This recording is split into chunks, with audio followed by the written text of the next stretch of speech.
My name is Musa Adnan, that's Sheikh Mikaeel Smith. Assalamu alaikum. This is REVERTED, and here's what we have coming up next. You learn Urdu? Yeah, I speak Urdu. آپ اردو بول سکتے ہیں؟ Yeah, اگر یعنی میں کہتا ہے کہ آتا ہے جاتا نہیں. اللہ سمجھ آتا ہے لیکن بولنے میں تھوڑا سا مشکل ہوتا ہے. سبحان اللہ. اچھا. Yeah, so don't make me speak too much more. Right? Once you are present, you'll hear beautiful messages in the silence of people. Think about what I'm saying. You know, they say when you read a book, you learn how to read between the lines. But when you learn how to read people, you learn how to read between the words. When they're quiet, you get profound meaning from that. So one of the things that's big from what I see in London culture is like the debate scene. Yeah. Right? And so one of the gripes that I have with the debate scene is it assumes that people make decisions based on rationality and cognitive processes. فقط, that's it. Assalamu alaikum wa rahmatullah. Wa alaikum salam wa rahmatullahi wa barakatuh. Welcome to the UK once again, Sheikh. It's good to be on the other side of the pond, alhamdulillah. It's a pleasure to have you. MashaAllah, tabarakallah. Sheikh Mikaeel Smith, you are someone, mashallah, tabarakallah. You came to Islam a number of years ago? Well, I'm almost at that point where half of my life now has been in Islam. Allahu Akbar. Almost. Amazing. So I was 18. I was 18 when I accepted Islam. I was from a very semi-religious Christian family. Okay. But personally myself, I was pretty religious. Like, okay. My sister used to make fun of me that I'm going to be a pastor when I grow up. Subhanallah. You know? Okay. Nothing like serious, but just like how much I wanted to go and stuff like that. One of the things, like, so it wasn't until high school. Yeah. Islam wasn't even in the picture. It wasn't until high school that I was, I kind of to second guess Christianity, you know? And so, I mean, it's a long story, but okay. the brief story is like, from the beginning, it was like, there were some questionable aspects to me that I couldn't figure out in my mind. You know, the nature of Jesus, worshiping Jesus, things like that. And then when I got to high school, that's when I discovered the textual differences, the canonization of the Protestant versus the Orthodox. Yeah. And to me, that was huge. It was like, where are these extra books coming from? And so by the time I was like a sophomore or junior in high school, that means like 17, 18. Okay. Right. I think you guys got like metrics, or what do you guys have? Like, we have primary school, yeah, secondary school, okay, or high school, and then we have university. Okay, so sorry, college and then university. It was like, yeah, I guess it would be high college, school. Probably college. Okay, whatever. College, yeah. So basically, basically by that time I was kind of like, I was like out of it. I was like, nah, this isn't making sense. I'm not gonna live my life so restricted when the base foundation of what I believe isn't strong. You know what I'm saying? And so then after that, it wasn't until I graduated high school that I had a coworker who started to talk to me about Islam. But it was funny because this guy was teaching me some like Nation of Islam stuff. Are you familiar with Nation of Islam? Yeah. Okay, all right. So that was an American thing, right? So, yes. And so I was kind of confused because for me, if something was salvation, if there was something that was dealing with salvation of humanity, it shouldn't have been a national phenomenon that was restricted to a certain nationality. Yes. And that was the big thing with the Nation of Islam, right? It did good for the African Americans in building up their spirits and things like that. And there's so many aspects. It's a whole different podcast. But the problem obviously was the message was that it was so restrictive, you know, in the beginning. So I immediately turned to Malcolm X. Allahu Akbar. Al-Hajj Malik al-Shabazz. I immediately turned to him and I read his autobiography, and I was like, I didn't even finish it because I got to the point where he accepted true Islam. And I was like, all right, I want to become a Muslim. This is enough for me. Yeah. And so the thing was, for me, I didn't have a person that was a good example for me. It was when I opened the Mus'haf and started to read, it was very familiar, right? I think a lot of Muslims forget that the Quran does its dawah. Like a lot of times you just got to place it there. The Quran itself in English, I read cover to cover. And I was like, this is amazing. Like, and I know the stories already. Like, let the Quran do its dawah. I think that's something our listeners need to be aware of, is just let the Quran speak to people. Sometimes you're getting in the way of the Quran actually speaking to people, you know. Subhanallah, that's Yeah. absolutely amazing. Especially that last point. I really feel like that's the truth, because with the Quran, even logically doesn't make sense. Like if Allah subhanahu wa ta'ala has sent this book, this revelation as a guidance for all of humanity, as He describes it in the Quran, hudal linnas, Yeah. then why would you put your speech on top of the Quran? Yeah. Just let the Quran Yeah. talk to people. It truly makes sense. Jazakumullahu khairan, Sheikh. So like, I mean, we got into it. That's your like basic kind of story. Yeah, that's that's like how I converted. That's your like introduction. Yeah. You read the Quran. You read the autobiography of Malcolm X. Yes, it triggered you to come to Islam. MashaAllah, Yes. tabarakallah. So fast forwarding on, Yeah. you know, you actually ended up memorizing the Quran. Yeah, so immediately after converting, within the first 5-6 months, and I think for any du'at out there or people dealing with new Muslims, Yes. that first 3 months, man, it's just like a baby. Yeah. The time that a baby needs the most care is the moment it comes out, right? Most That's definitely. in the first year, first 5 months. It's like so much care and so much. Same way with a convert. So my blessing, the blessing that Allah gave me, subhanallah, was I started, I entered into a Dar Ulum like within the first 5 months of converting. Amazing.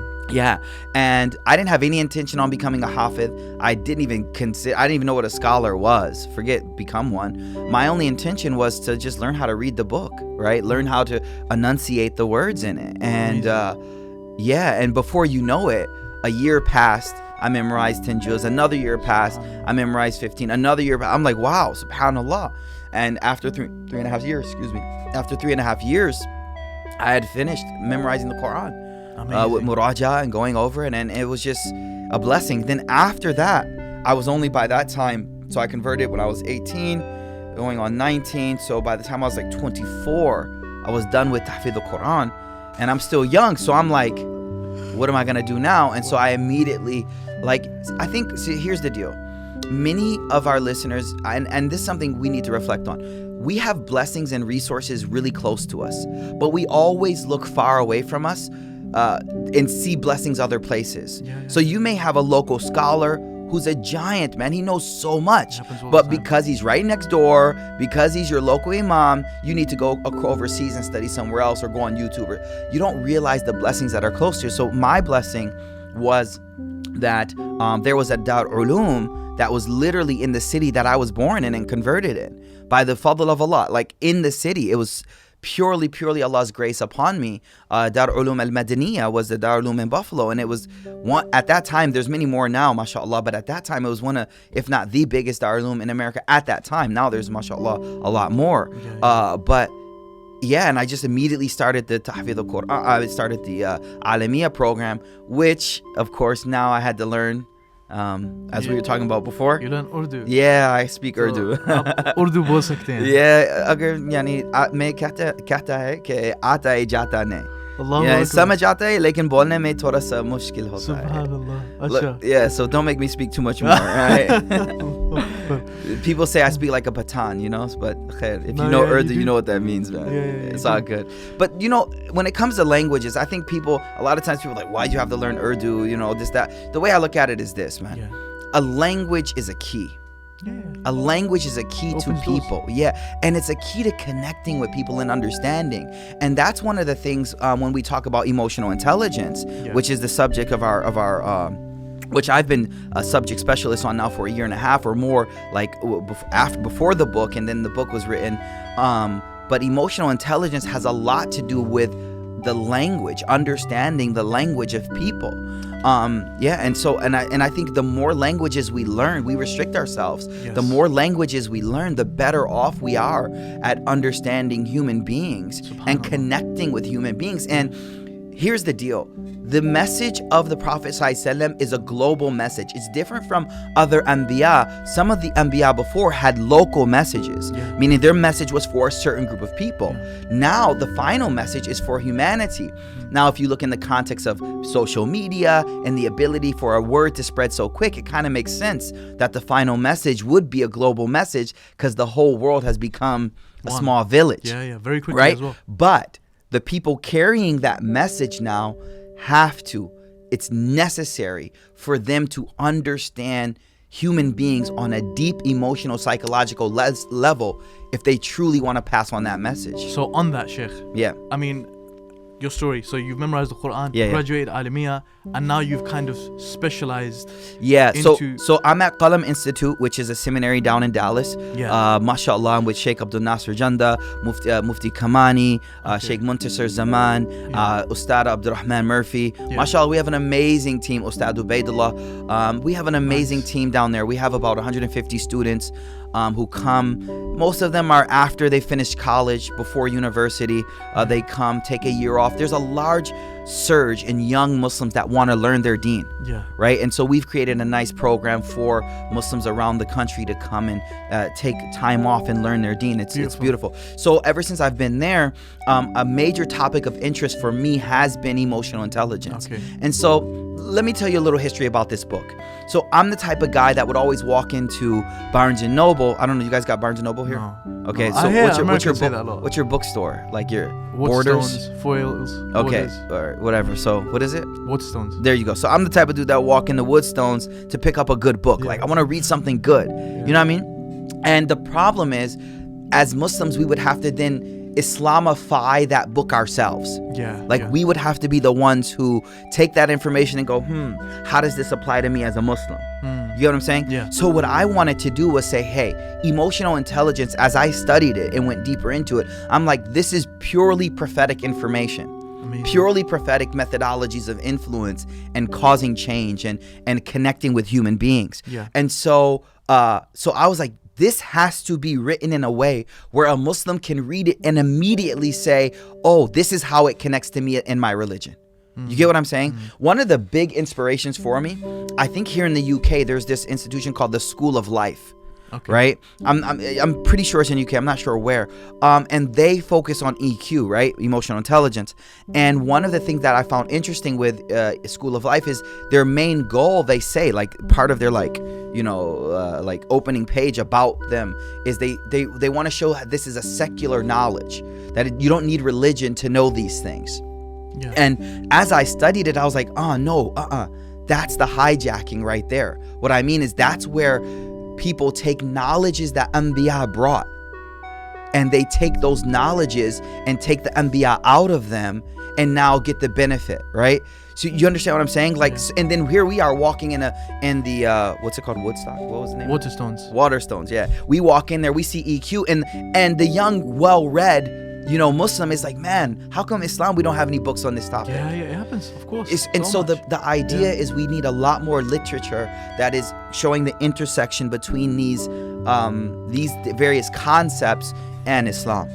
Okay, so to give you some history, Sheikh, about the first time I heard about emotional intelligence as a phrase was actually after I had joined iEra. Okay. So Ustad Hamza Zotsis, the CEO of iEra, he would always go on about emotional intelligence, speak to people with emotional intelligence, etc. So I'm like, what even is that emotional intelligence? Like you could probably guess, yeah, like it's to do with emotions, and it's so the way in which I kind of defined it to myself was it's being present and connecting with people emotionally and taking into account their emotions and their state when speaking with them. Have I got it right? Okay. So you got, from my book, I would say you got a third. Oh, really? Okay. That's good. You got a nice third chunk, know? There's a lot more. Okay. Meaning, okay.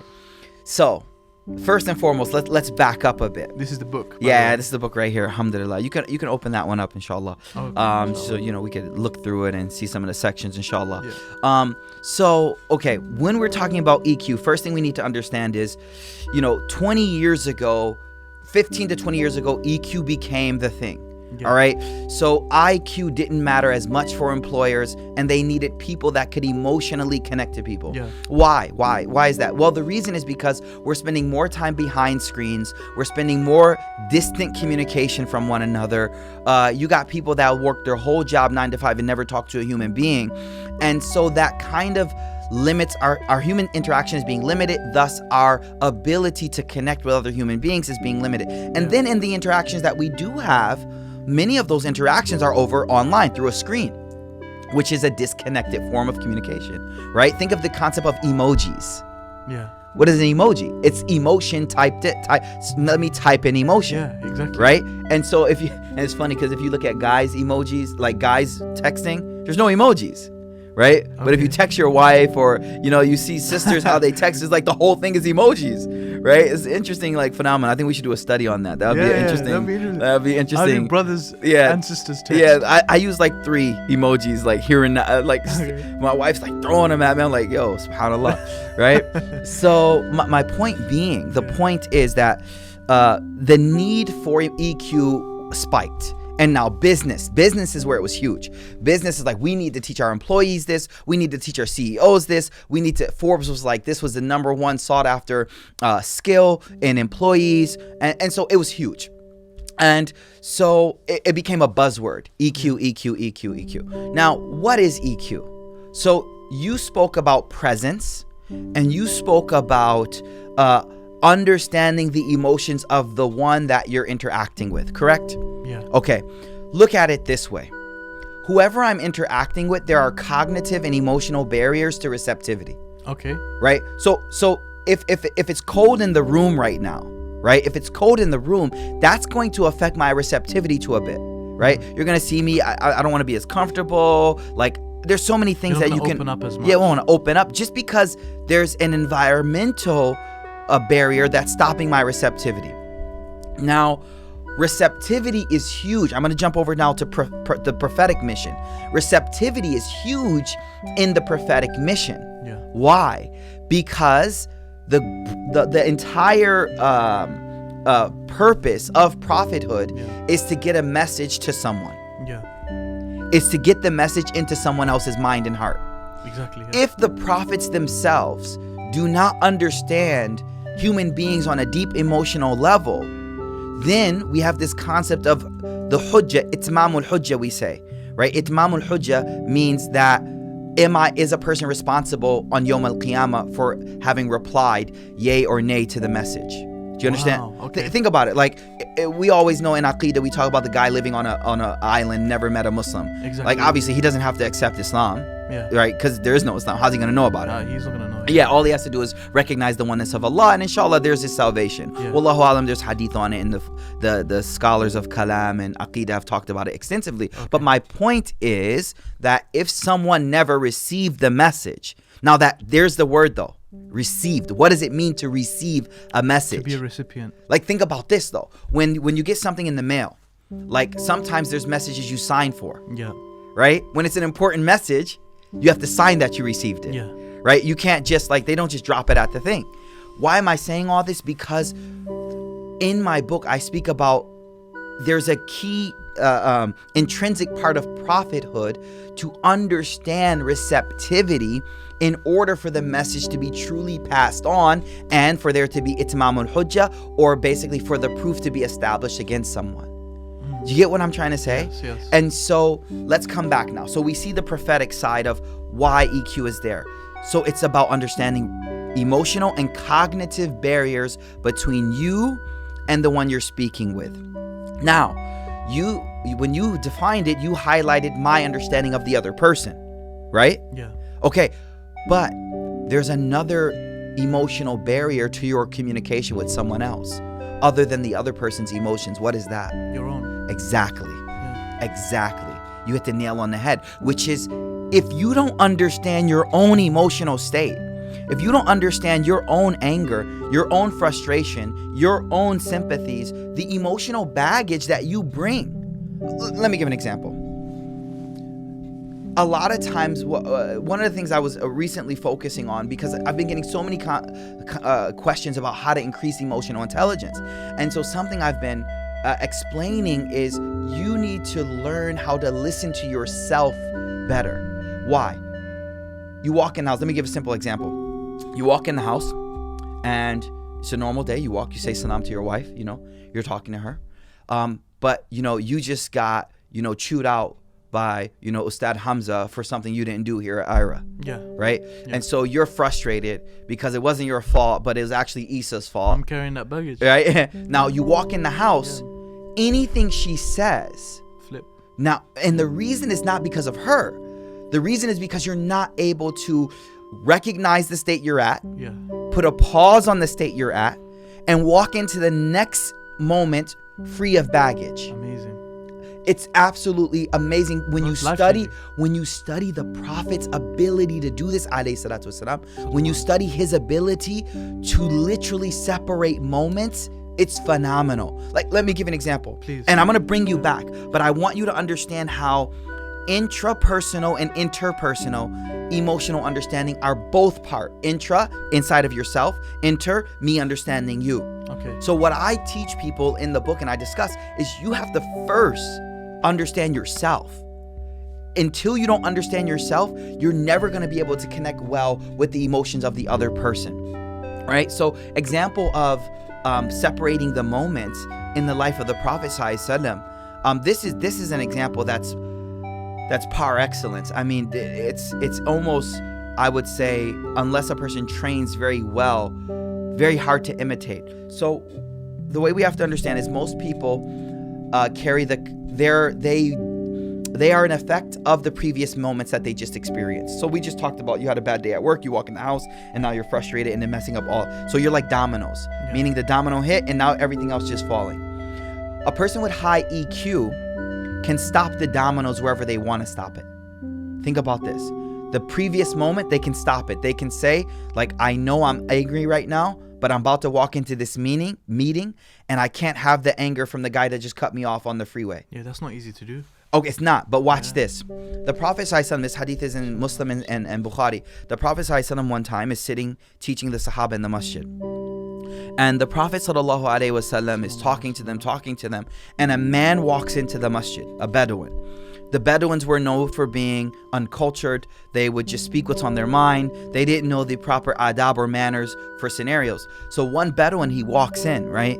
And he yells out, he walks in the door and he yells out, Mata sa'a ya Rasulullah, right? He says, when's the day of Qiyamah ya Rasulullah? Now here's the amazing part. Musa, if someone walked in right now as we're speaking and yelled something out, the least me and you would do right now, the least we would do is look at them and maybe be like, shh, right? That's the least we do, right? Or the most, it'd throw us all off. We'd be like, hey, what are you doing? Da, da, da. Yeah. The Prophet ﷺ in this hadith, the narrators, they say, فَمَضَى رَسُولُ صَلَّى يُحَدِّث. He just kept talking. So now you're like, okay, cool. What's the big deal? One of the two Sahaba start talking. One says, I don't think he heard him. And the other Sahabi says, no, I think he heard him, but he didn't like what he said. Now, stop there and let's analyze this picture before we go forward to the end of the hadith. Prophet's teaching a class. Someone walks in and yells something. And he's able to control himself to such an extent that two students in the class can't even tell whether he processed that information or not. Do you get what I'm saying? Yeah. Now watch what happens next. When the Prophet ﷺ finishes talking, he looks to everyone and he says, where's the man that just asked the question about the Qiyamah? Which means he processed it, didn't react, didn't have a flicker of an eye, didn't like any body reaction. What I'm trying to show you is that control, that dhabtun nafs, to not just respond, is considered cognitive flexibility and in one of the aspects of the inner aspect of emotional intelligence. Do you get what I'm trying to highlight here? I'm solely trying to focus because your definition of EQ was pure on understanding another person. I'm like, no, Now you did say presence. Presence is very difficult. Like presence is the first thing you said. You said being present with the person. Now that is in of itself, I mean, that's a Rerooted podcast right there. Just presence. How do we build presence? Whenever the Prophet dealt with people, he was present with them, but that has to do with inside of you. Do you get what I'm trying to say? Yeah, it does. Yeah, it's 100%. all about inside of you. 100%. Like even everyone's on a journey, right? Everyone's on a journey. So like, I'm not the same person I was 2 years ago, guaranteed, and I'm probably not going to be the same person I am in 2 years. Inshallah, I hope not. There's That's not growth. Exactly. So I got a message once on Instagram. Okay. And in this message, the brother messaged me and he responded to one of my stories I put up. Okay. And what he messaged me is, he said, Jazakallahu khairan for the reminder, akhi. But I just wanted to say something. He said, when you meet people, try and greet them with a smile. You know, because and that's all he said. So what's that insinuating? That's insinuating that I met you, but you didn't give me that attention when I met you. He missed something. He missed something. Yeah. So I thought to myself, I probably, because generally now, this is now though, when I meet people, I try and give them attention. I try and make them feel special. I try and give them that, you know. Yeah, so when they leave me, they feel like that guy, you know, he's a nice guy. Not only that, Musa, listen, think of it this way, bro. Like, look, right now in this moment. Yeah. Yesterday, 5 minutes ago is gone. Tomorrow, I don't even know if it's coming. Yeah. I don't know if Allah's going to give me life to walk out that door. Yeah.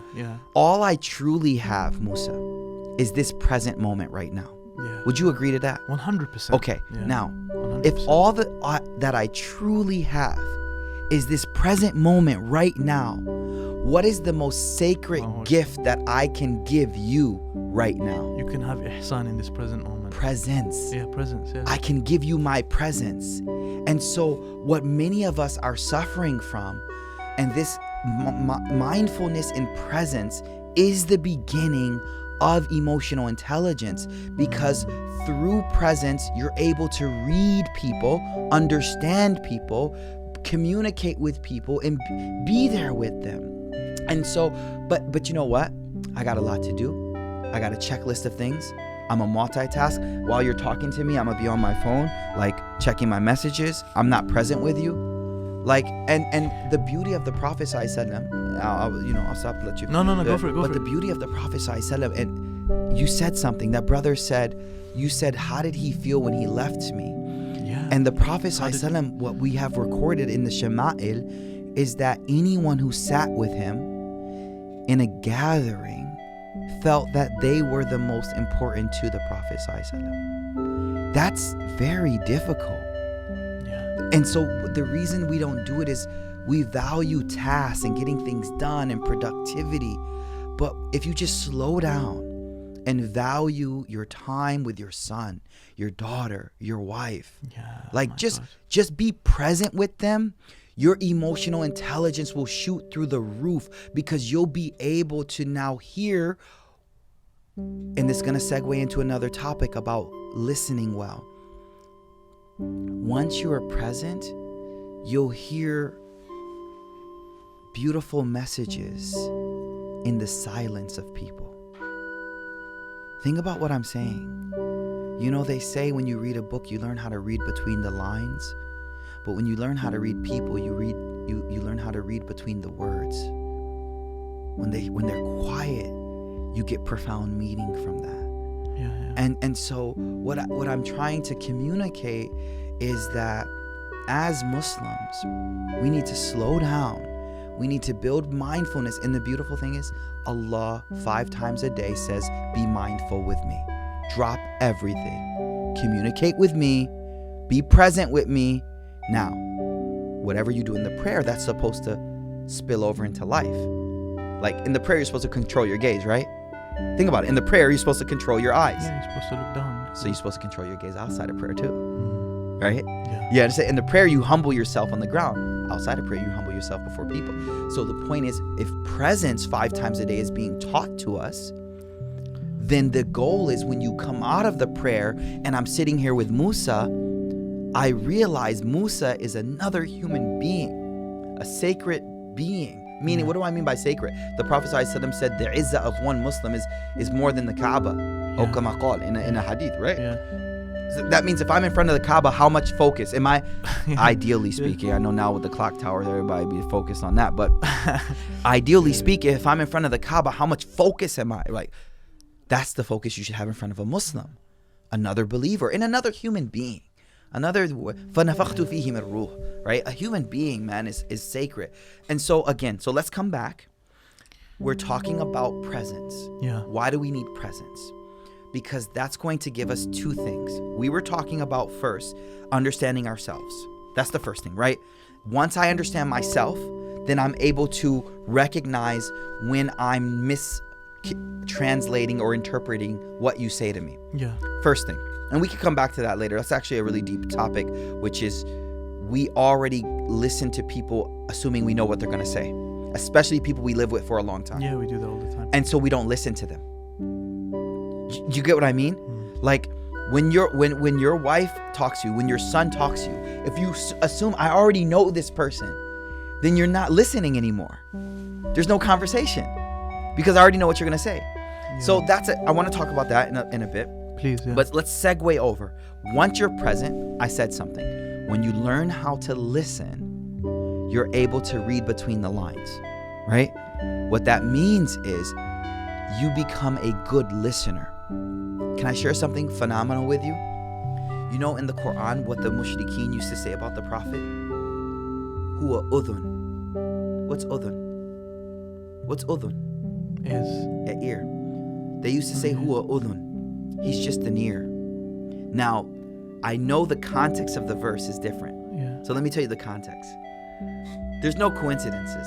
I don't believe there's any coincidences. There's hikmah and wisdom in every letter of the Quran. Yeah, of course. Yeah. What they used to say is huwa udhun, meaning he hears it from somewhere, he just says it. Meaning he doesn't have his own, it's not from him. He's just kul huwa udhun. Kul udhunu khayran lakum. The Quran's like, it's better that you become an ear too. But their blame at him, the way they made fun of him, huwa udhun. What's profound with me, and they're trying to say he just listens, he gets it from some source like a jinn or somewhere, na'udhu billah, and he just says what he gets. Do you get the claim they're making? Yeah. Okay. But the beautiful thing is, if you look throughout the Quran, the number of times sami'a yasma'u and listening comes, it's amazing. Innama yastajibu alladhina yasma'un. What does Allah say? Only those can reply who listen. Innama yastajibu. Only those can reply who listen. It sounds like common sense, but when you go deeper into the art of listening, it's so profound because you can't respond to people unless you've truly listened to them. Do you get what I'm saying? And so throughout the Quran, Surah Mulk, وَقَالُوا لَوْ كُنَّا نَسْمَعُ أَوْ نَعْقِلُ. Only if we had listening, if we listened, and if we used our aql. Now, aql is a different topic. Of course, yeah. So the whole the whole first section of my book is on aql. And towards the end of our podcast, if we have time, I can talk about that. I don't want to go too deep into aql now. We'll get all metaphysical, and we'll get into deeper aspects of what the aql is. Aql for our listeners is the Arabic word for intellect. Okay. And so the first section I talk about how the prophetic aql is a combination of emotional intelligence and moral intelligence. Okay. All right, but we'll come back to that. I want to stay on this concept of listening because I think most of our listeners would benefit greatly if their spouses, if their parents, they would benefit greatly from learning how to listen and understanding that the Prophet ﷺ was so effective in communication. Can we agree that he was the best of communicators? Yeah, most definitely. Could we agree that Allah would make prophets great communicators? Yeah. Okay, like that would be a badihi thing, a basic thing to understand. Because why would Allah give the message to someone who couldn't communicate? Subhanallah. Even Musa alayhi salatu wasalam, who had the stutter, would speak clearly when it was time to give the message. I was just going to say that, that, because that's exactly what I was going to say. And an amazing part of the Quran that really gets to me, and it's truly amazing, is in Surah Al-Shu'ara. Yes. Allah documents, and you won't find this a lot in the Quran, but Allah documents a whole conversation. There's around 9 ayat, if I'm not mistaken. Qala, like that. Yes, yeah? Yes. And Musa alayhi salam, first of all, Fir'aun, he uses the word ma. He didn't say man. Yeah. He says, what is your God? What is your God? And man is used for غير عقل. Exactly. Non-intellect. So he's trying to mock Allah. He's saying like غير عقل, like, what is your Lord? What is it? But Musa alayhi salam, and then he answers him. But look, even if we look at that, subhanAllah, we see exactly what you're saying, because Musa alayhi salam, in that conversation, he gives a few answers, but he's only answering the first question. Okay, so can I go into this for a minute? Please. Okay, listen, this is really profound. Yeah. When you go home and you're speaking to someone, I want you to try this. I want you to the best of your ability, not respond to what is said, but respond to what is intended through the speech. Yeah. Do you understand the difference? Many of the times we're arguing with people, and you brought a great example, because Musa alayhi salam, when he's debating with him, he's not arguing at his words.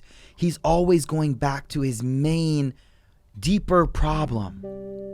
So what the reason I'm saying this is because, you'll be talking to someone you love, and they'll say, you always do this. Now, you may be able to say and argue what they said. I'm going to argue against what you said.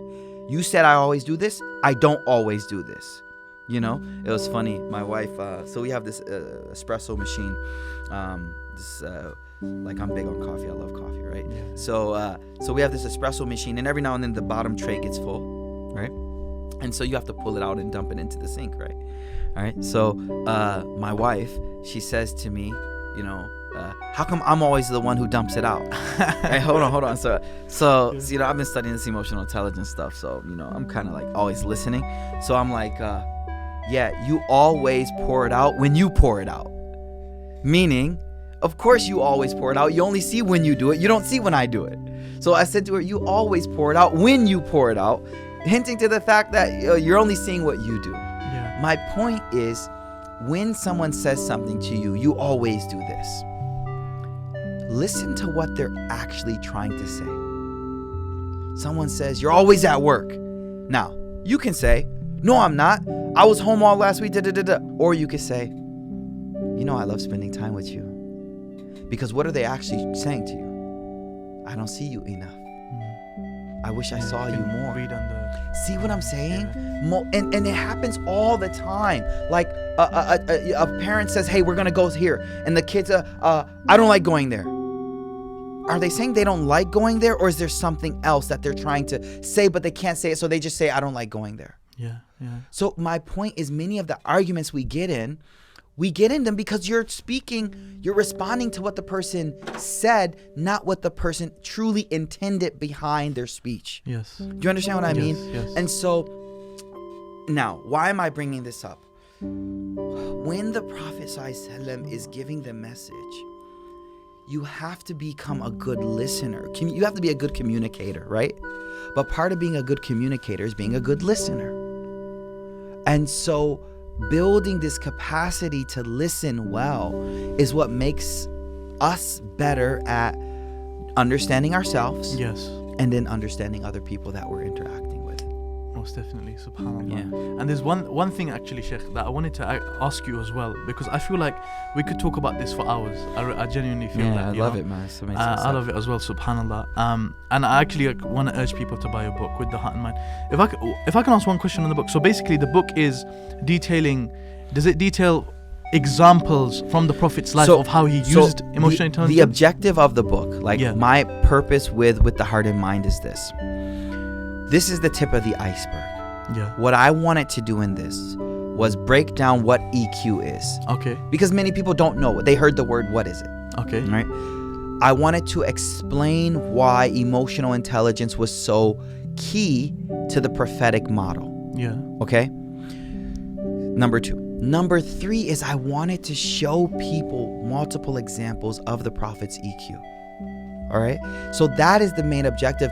I feel now how to build EQ. Like, if you're picking this book up to want to build EQ, I think I missed the mark. You missed it doesn't hit it's that. Not for that. And I'm working on that right now. I'm working on that so right now, definitely. And that's where I'm working on listening specifically. But this is like to start it, basically. This is, what is EQ? Why is it so important for a Muslim? And examples from the Prophet's Prophet's life. Here's the deal. Okay. Now, I want my listeners to be very, don't jump to conclusions on what I'm going to say next, which is, I think brothers, Muslim brothers, fathers and husbands and sons and brothers, they really need to understand the importance of emotional investment as a part of their religion. What do I mean by that? In order for me to be an emotionally intelligent person, I have to do something which is very difficult for some of us. I have to emotionally invest in you. I have to care for you. I have to be emotionally connected to you. Yes. that takes a lot of strain for us. It does, yeah. Like, I got my own problems, and now I'm going to sit here and listen to you. I'm going to sit here and discuss with you, you know, your problems at home. And now it's hard. And why is it so important? Well, the main reason is because your Prophet ﷺ did it. That's what I want the brothers to understand. That emotion, being connected to your emotions and caring about the emotions of the people you're interacting with is a part of your deen, yo. It's a part of your deen. Even if you're a da'i, it's a part of your truly passing on the message the way it should be passed on. On that one, can I come in? Yes, here? yes. So yes. On that one, I wanted to basically share a story with you, and I kind of want to end on the da'wah aspect of it. Okay. And we definitely need to do more of these, inshallah. We definitely need to sit bro. down, you know, every Next time I come across the pond, yo. 100%, inshallah. Let's do it. So this is like a story of one of my teachers. He went to the doctors one day. Okay. And he was having some problems. So the doctor saw this person is dressed in a certain way. And this is a non-Muslim. Okay. So he said to him, the doctor said, okay, you've come to me for my medication. I want to ask you for some of yours. And this is a non-Muslim, this doctor. So he says, I do everything under the sun. I have like these flings with women. I own lots of properties. I have a lot of money. I have all of this sort of, I'm a successful doctor. And this was a specific type of doctor. I think the sheikh was having problems in his back. So he said, I want to ask you about why, and this is literally his words. This is not like some Islamified, you know, term that we're adding to it. He said, I want to ask you, my heart doesn't feel happy with this. So the sheikh and a lot of people at this point, you know, in the da'wah, they'd say, bro, you need Allah. So the sheikh didn't do that. He asked him more about his life. He wanted to know about him. He said, yeah, before I actually answer your question or whatever, I want to know more about you. SubhanAllah. You know, I want to know more about you. So he says, yeah, I'm doing this. And this is when he actually went into detail. I do all of these sort of things. Yes. And this was the answer that he gave. This answer basically led the sheikh to basically talk about the guy's heart. So he said to him, you know how you're doing all of these things? The way you're currently using women, they will only satisfy certain parts of your body. And the way money is, it'll only satisfy certain things for your body. But your heart, there's only one thing that's going to satisfy Allahu Akbar. Ala bi dhikrillahi tatma'innul qulub. And he led him with that.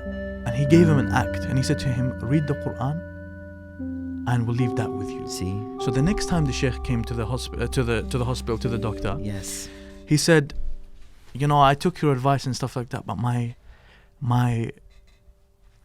state hasn't changed. You know, what's going on? So the sheikh said to him, this is again emotional intelligence. Yes. Sheikh said to him, instead of saying, oh bro, come on, he said to him, what did you do to me?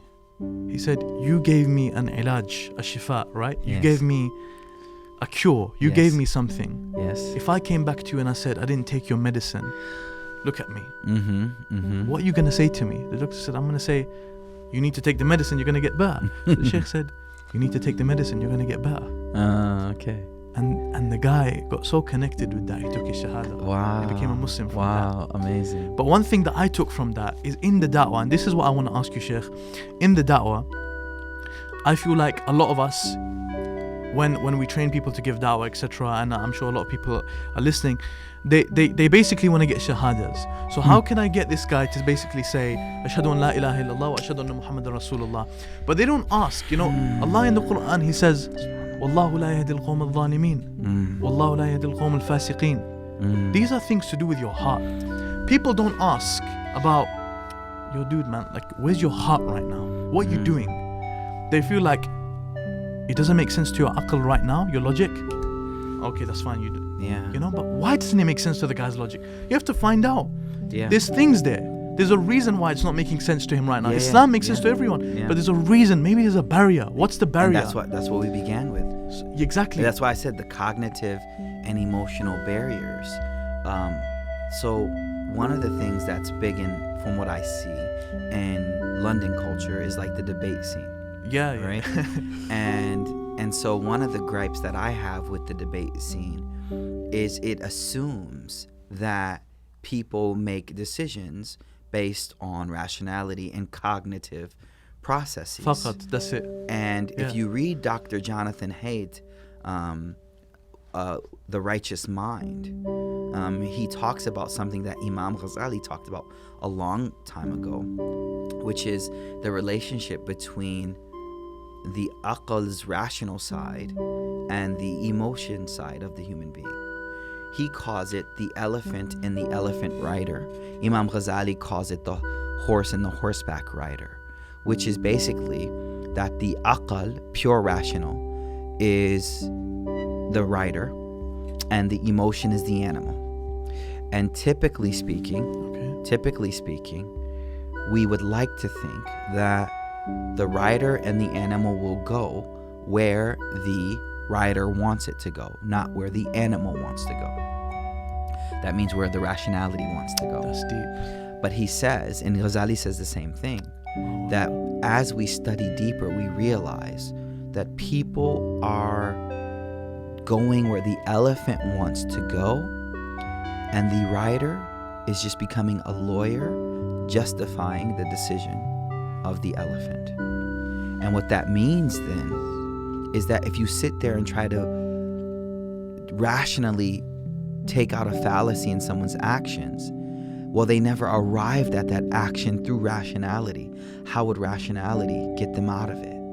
They never rationally chose to smoke cigarettes.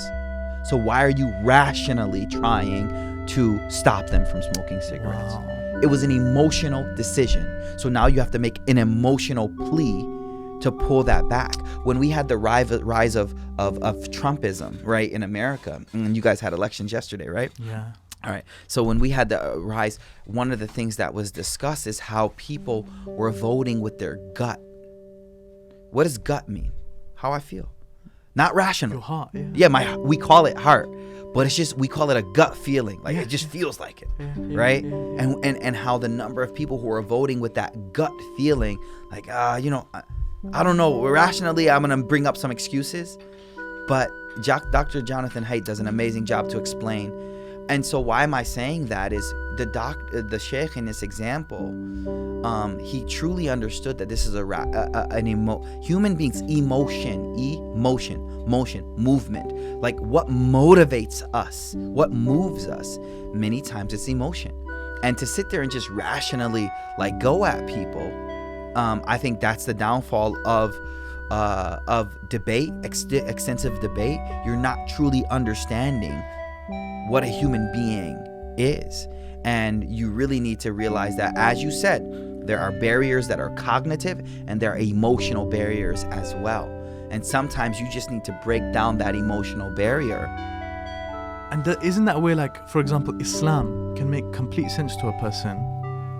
Okay. But they just can't do. Yeah. They just can't do. There's another issue. Yep. There's another issue. They're like, what you're saying makes sense. And that's a spiritual issue. Yep. And anyone caught in sin, like ourselves, forget other people. We commit sins. We know it's wrong. And it affects you spiritually. We rationally know, but the emotion overpowers the rational thought. And so the reason I bring that up is because a lot of parents, a lot of mashayikh, a lot of people trying to educate people, and especially teenagers, you can't rationally speak, like, you can't give that type of guidance to a teenager who's at a stage in their life where it's a rebellious stage. You have to connect on a deeper level. That emotion has to be what's motivating. Look at, just last example, I'll let you go. Like, you look at a pack of cigarettes. Yeah. On the back of it, it has, I don't know about here in America. Smoking kills, yes. Yeah, it's like cancer. It says it on the pack. And they have pictures as well sometimes. Exactly. So here's my question. Why are you rationally talking to this person? They know what you're going to say. But now it's an emotional behavior. And so now, why am I saying that? Because we have a lot of du'at that are just going to sit there and say, well, doesn't see A plus B, this equals this, right? So now what? Yeah, I got him. What do you mean you got him? Was your point for the person to convert, or your point to just get the proof against them? Was your point to actually change someone, or was your point just to get another person, I either got a shahada or got a person in hell? Subhanallah. Think about what I'm saying. Yeah, Hold yeah, on. yeah. There are some people giving dawah. Yeah. Their objective is to get someone in heaven or to put someone in hell. Now you may be like, well, what do you mean by that? Well, look, if I'm just giving the message, hey, there's one God. You believe or no? Okay, I'm going to rationally talk to you. Da-da-da. Now you believe? No, I still don't believe. All right, you're a kafir. Move on to the next. I gave all the rational proofs. Yeah. But now I'm like, hold on, bro. Hold on. Can we have lunch with this dude? Can we see why he hates Allah? Mesotheism is huge. Not atheism, mesotheism. Hate of God. Not, they know God exists. They hate God. Na'udhu billah. Subhanallah. Because of some emotional problem, something happened. Hate is an emotion. So now, instead of you doing this rational proof against this dude, knocking him out the park, ooh, silenced him, great job, wow. Now, can I take him to lunch? Can I sit down and have tea with him? We need both, though. This is the difference. We need both, though. Like, if someone's got a rational problem, then you got to deal with it. You can't bring spirituality. But if someone's got a spiritual issue, you have to deal with it spiritually. And that's why it's like, in Islam, we believe in spiritual ailments. Yes. People have spiritual ailments. Yes. You know, if someone is afflicted with, مثلا, sihr, or, you know, ayn, etc., like these issues. Yes. No matter how much medication that person takes, that's of physical, tangible form. Yeah. No matter how much, you know, whatever tramadol and whatever morphine that person takes, that issue is not that. You see, it's like I'm bleeding out of my knee. Okay. If I'm bleeding out of my knee because of a clearly physical issue, Islam will not tell you in that circumstance to do ruqya on that thing. Okay, maybe you do that, it'll help. It'll definitely help. Yeah, but there's another way to deal with that specific thing. But the Quran tells you, the Sunnah tells you. There's a hadith that says, لِكُلِّ دَاءٍ دَوَاءٍ. Exactly. Right. Yeah. But alima man alima wa jahila man jahila. The hadith says so. You're saying you have to do the medicine for that specific thing. The treatment. And if someone's got a spiritual issue, and if but here's the deal: if you don't emotionally invest in people, you don't care. You don't care. They're just computers. They're just computers to you. Computers are what? They have a language. There's no emotion. I type in this, the outcome is this. We give dawah in a way. We talk to our children in a way. We talk to our wives and wives talk to their husbands in a way. How? As if they're computers. If I say this, you should do this. Imam gives a khutbah. The reward for this in Jannah is this. And you're like, okay, yes, I know. I couldn't wake up this morning. So now we need to see the emotional problem behind it. What's going to motivate you? And that's why I think the best du'at go deeper into the psychological problems of people and understand the motivation of human beings and really push you towards that thing. You know, Sheikh, one thing that I feel like if we can end on this. Okay, yeah. That you reminded me of recently is one of the Sahaba he mentioned about themselves, about the Sahaba. Yes. He said, تَعَلَّمْنَا الْإِيمَانِ ثُمَّ قَبْلَ الْقُرْآنِ. That we learn Iman before Quran. And that's why even Aisha radiallahu anha, famous narration. Yeah, it's in Bukhari. She mentioned about how if these Arabs, they were told, you know, drop the alcohol. Even in the Quran, the verse is still there. Yep. Yeah. That don't come to the Salah wa antum sukara. Like if you're drunk, don't come to the Salah. Yeah. People don't know that verse has been abrogated. Yeah. But finish the hadith. The hadith is power. What did she say? She said if the verse of if these Arabs were told don't commit zina, don't drink alcohol, what would they have said? They would have never accepted this. Exactly. And who are we talking about? Sahaba. Yeah. Who became the best of people. So what do we learn? Our listeners need to understand this. Yes. If you have a daughter, if you have a son, if you have a wife, if you have a husband, if you have anyone you're trying to change, the last chapter in my book is called Radical Change. How EQ leads to change in people. If you're trying to influence someone, you need to understand that the Sahaba became such profound individuals, convinced, truly changed people, not topical change. See, topical change, I changed for a moment, but deeply haven't changed. Radical change, what I mean by that is a deep change. She says what? We learned Iman. Now, what does that mean? How does that hadith connect? She says, أول ما نزل سورة المفصل, right? أو كما قالت. She said the first things that were revealed were the short surahs. فيها ذكر النار والجنة. Think about this. This is very profound. I'm so happy you brought this hadith up, which mentioned Jannah, paradise, and the hellfire. Now, that's reward and punishment. reward and punishment are purely emotional things. Like, look at Black Friday. You guys have it now, I think, which is like the reward. You rush to the store because of the reward, right? Reward and punishment are purely like, they affect us psychologically. Yes. So she says, once our emotion was connected to the deen, then the rulings came down. We got brothers teaching their daughter hijab, their son's prayer, no emotional connection, dry. Just do these actions. And the moment that child grows up, and not even, honestly, most of them are just covering it up. Once they hit 11, 10, 11, 12, they're like, why am I doing this? I'm just doing through movements, because there's no emotional connection. There's no emotional. So what I'm trying to say is, like, so Sheikh, what's the solution? Solution is you get emotionally connected to the one you're trying to influence. Allahu Akbar. That's the solution. Yeah. And you get reward for being so close to your daughter, your wife, your husband, your spouse, your son. Get close to them. Go for a walk, man. Go, watch the sunset somewhere. Go on a boat ride. Spend time together with that person and emotionally help them get connected. Look at the beauty of Allah. Wow, look at Allah's mercy. Like, let them see Allah. And once they're emotionally connected, then inshallah, we learn halal haram. It's like sami'na wa ata'na ghufranaka, right? This is one of the adillah that Islam is al-haq. Because alhamdulillah, because it makes sense to you not only aqlan, but spiritually, emotionally. And all of this, subhanallah, Sheikh, I feel like me and you, we can go. We can keep going. Allahu Akbar. I want to encourage the readers to check out the book. Qalam Dat Foundation. If you Googled With the Heart in Mind, the emotional intelligence, it should pop up. We're working on getting some of the UK distributors to cut that shipping cost down, inshallah. So, inshallah, I'm sure Ira could keep people in the loop. And, if they follow me on Instagram, follow me on Facebook, I'll be keeping updates about different places you can get the book, inshallah. My last pitch, to our listeners is be present with people. Be present with people, listen to people deeply, and realize that the greatest gift that you can give someone, and you'll be rewarded for it, is the present moment you're in right now. Yes. That means giving yourself completely to someone in the moment that you're experiencing with them. Yes. Inshallah. Jazakumullahu khairan, Sheikh Mikaeel. Alhamdulillah. Thanks for having me. Ameen, inshallah. It's been a pleasure. Allah yahfazkum. No, thanks. It's a blessing. Thanks for having me, inshallah. And brothers and sisters, on that note, Jazakumullahu khairan for listening to this episode of Rerouted. Alhamdulillah, it's been a pleasure with Sheikh Mikaeel. Make sure you check him out. Make sure you get the book With the Heart in Mind, inshallah, the moral and emotional intelligence of the Prophet sallallahu alaihi wasallam.